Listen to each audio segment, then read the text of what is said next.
ay samahan nyo kami para pumunta dun sa SM Lawag dahil nag-open na po ang ating Vikings dito sa Ilocos Norte. Kung mapapansin nyo mga ate ko ay tatatlo lang kami dyan kasi yung ading ko ay muna na doon. Dati-dati talaga ay nahihiya akong mag-video-video pag maraming tao pero ngayon ay carry na. Nakabalang mukha nga ni. At sa mga gustong pumunta dito, come na! Sino ba naman hindi mabubusog dito kung ganito yung mga pagkain na makikita mo? At dahil di rin biro ang presyo nito at talagang susulitin natin. At para sa mga Samsam Eat Girl dyan ay perfect sa inyo to dahil marami kang pagpipili ang dessert. Eto na siya at madami ka talagang pagpipilian. Sayang nga lang at wala yung favorite ko ditong scallop tsaka oyster. Pero bago ang lahat may papanood muna ako sa inyo.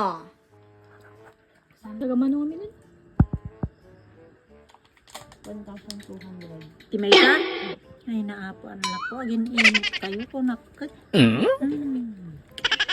Vikings? Saan? Totoo lang nga hindi mahilig si mama sa mga ganito kaya Dito pili igatan si Daon. Ibalay. Sa Haribo. Kumaraman ng mga road. Kat na 1,000 nga nasulok no ka di Vikings. Oh. No da maro na 4,000 na datay nga upa.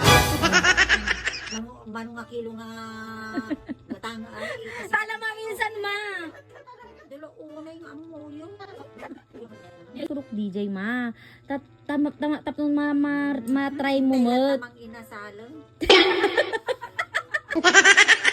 pa din talaga yung pagkahilig ni mama sa inasalte. Mang inasal, baka naman. Lo, naps naman yung tatay ko, naglalabay na.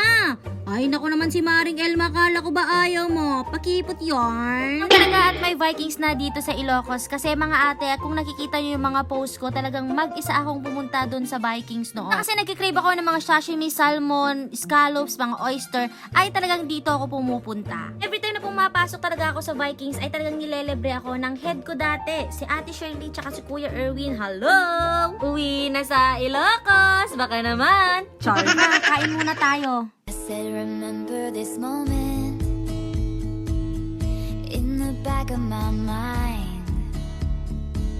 O siya, kung hindi ka pa naka-follow sa akin at sa page ko, ay i-follow mo na ako para see you again sa next mini vlog. Pa-share na din. Bye-bye! I said remember this moment in the back of my mind. I said remember this moment in the back of my mind.